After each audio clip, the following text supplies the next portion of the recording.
Hi, I'm Kathy with Urban Utopia Wildlife Rehab, and today we're going to be talking about reuniting squirrels with their mothers. Now say you go out into your backyard, you're walking down the street, or you're going through a park, and you happen to come across a baby squirrel on the ground. The first thing you want to do is you want to look around, because most likely the mother is going to be somewhere close by. You can also do a visual inspection of the squirrel. If the squirrel looks like completely covered in fleas, maybe has maggots, an open wound, a broken arm, or things like that, that's not really an animal that the mother will take back. So we can talk about that in a little bit. But for now, let's just assume that our little friend here is a good, healthy baby squirrel. Especially if you're in your backyard, you want to keep your cats and dogs inside. You don't want them interfering with this process. If it's a quiet park or something like that, you can actually just leave the baby there, and we'll try to reunite without any handling. What you can do is you can go to our website, and we actually have baby squirrel calls that are recorded. You can either use your cell phone, or better yet, if you have a Bluetooth radio, this will work really well because you can leave the radio next to the baby and it'll make the sounds from there. You want to make sure that whatever you leave there is going to be very big and bulky, because sometimes the moms have been known to actually come and pick up the Bluetooth radio or the phone. So we're going to leave this here, and then I'm going to walk far away and play a bunch of calls to see if the mother will come down and grab the baby with nobody around her interfering.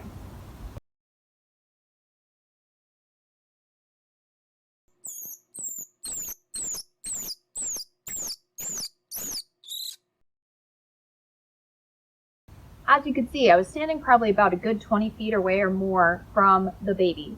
Sometimes reunites can take a couple hours, maybe a good half a day.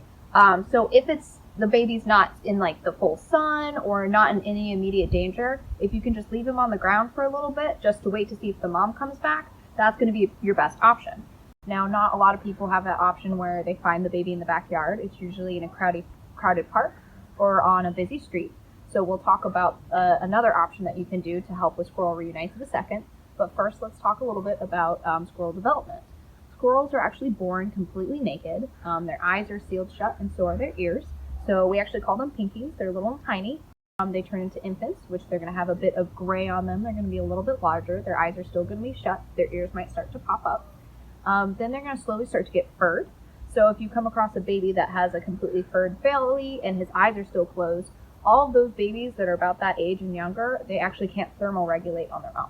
So we'll also talk about how to keep them warm in this situation.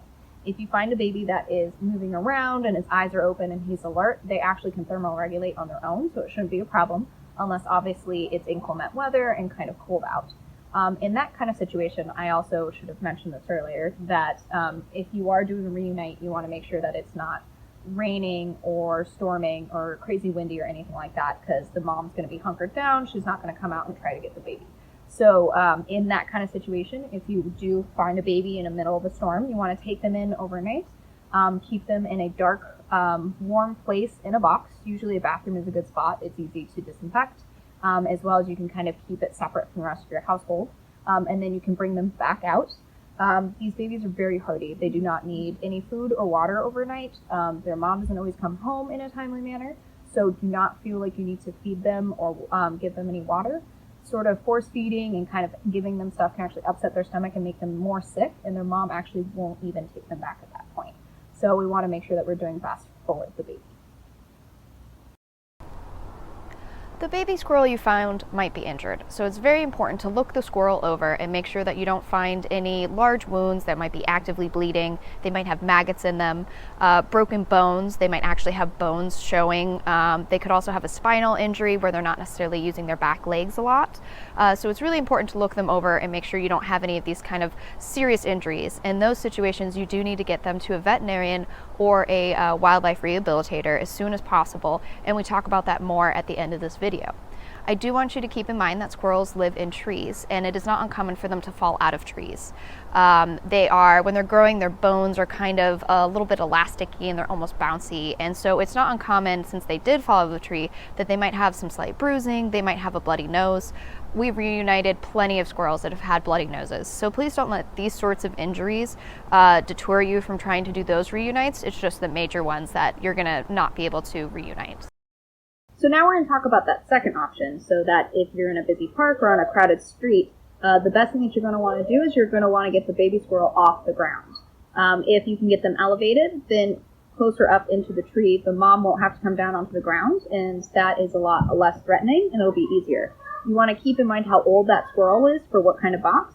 A Kleenex box works really well for the pinkies and the infants and those little toddlers with their eyes closed that aren't moving around a lot. If you kind of have one that's in the middle, still pretty tiny, little Amazon boxes work well. Or if you have one of the really kind of active ones that their eyes are open and they're moving around a lot, a larger box is going to work. The idea is that you want a box that is large enough that the baby can't get out of, but it's not too big that the mom can't get into. In case you're on the street and kind of panicking, bodegas, liquor stores, grocery stores, a lot of those places are going to have boxes that you can use, so that's a good resource for this kind of container. So something important to keep in mind, especially with those little babies that have their eyes closed, the pinkies, the infants, those little toddlers, is that they don't thermoregulate on their own. And since reuniting can take a little while, we want to make sure that they have an external heat source to keep them warm.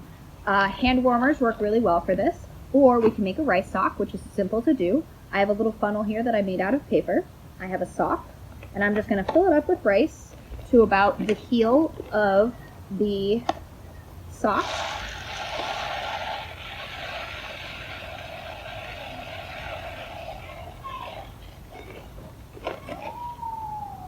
We'll just throw a little more in there.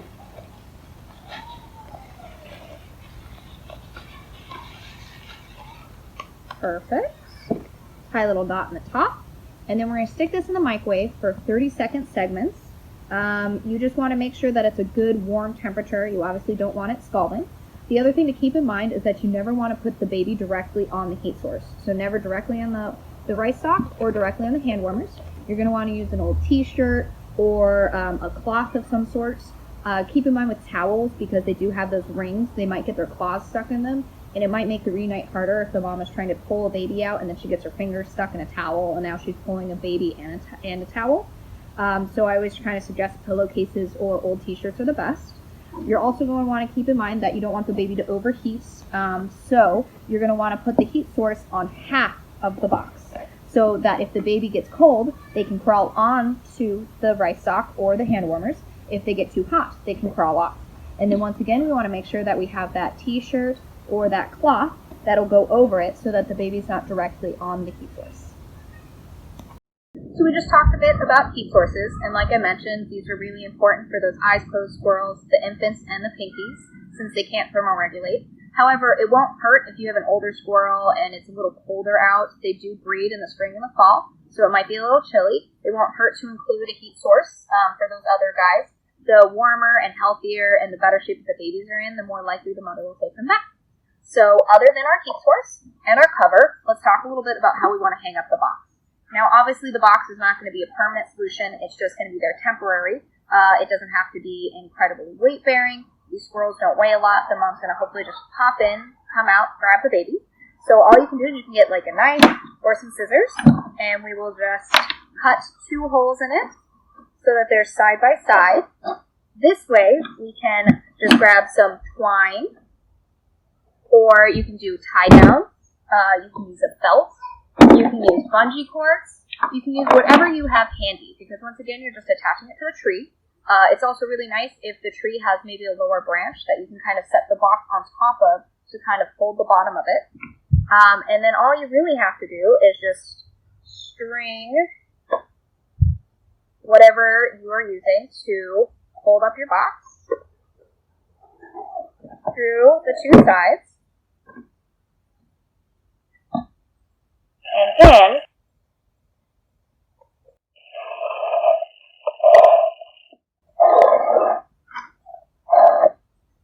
you have a way of attaching it to the tree. And obviously I'm going to do it where I'm going to attach it this way and tie it to the side. Tie downs are really good for this, because obviously if you have something that you can ratchet and make it tighter if you have a very large tree, which we do, so I'll be showing you that in a second. So after I have the string put through the box, then I'll want to make sure that I put my heat source in here. And then the next thing we're going to talk about is how you want to pick up the squirrel.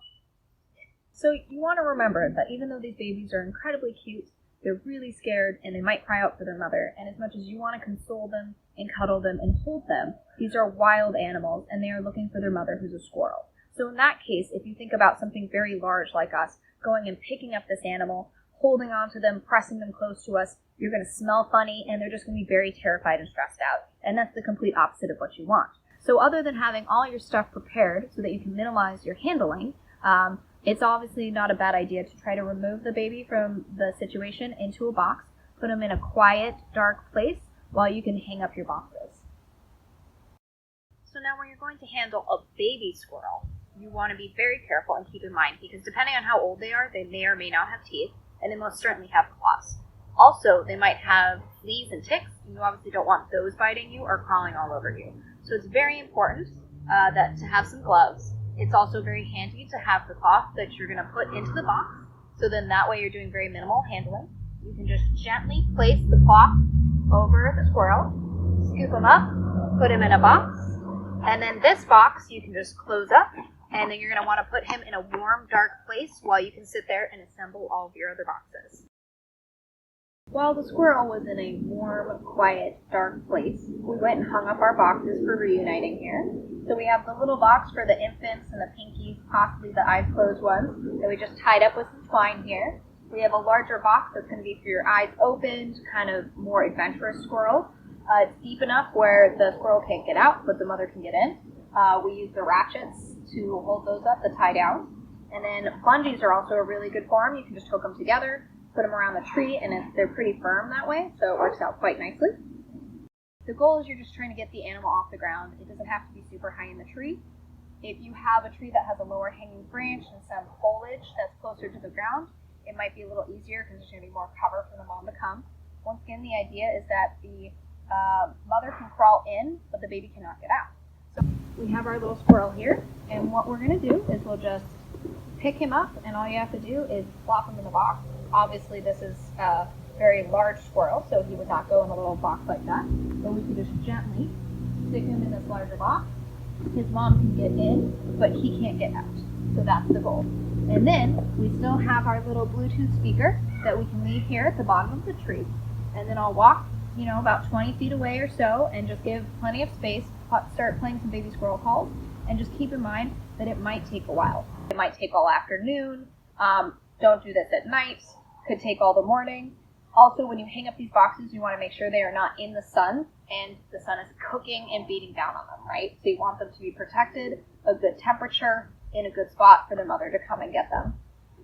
Now that you've tried everything you can to get this baby back with its mother, in case you've done the whole afternoon and you've played the squirrel calls and she just doesn't seem like she's going to come back, the next step is going to be to contact your local wildlife rehabilitator. It is illegal to keep wildlife as pets. They are legally owned by the state. We are licensed by the state in order to rehabilitate these animals properly. We give them the proper nutrition, we house them correctly, we house them with each other so that they can learn to be squirrels and be released back into the wild to have their best squirrely lives possible. To find a local rehabilitator, you can just go online to your local Fish and Wildlife website, and you can usually just search for local rehabilitators. If you live in New York, I will include a link below so that you can find the public wildlife rehabilitator list to see if you can find a squirrel rehabilitator near you. This list will also list for other animals such as rabbits, birds, waterfowl, deer, foxes, coyotes, anything of that nature, and even reptiles. Thank you so much for caring for wildlife and trying to get these little guys back where they belong to get the best care they need, which is with their mom. Have a great day.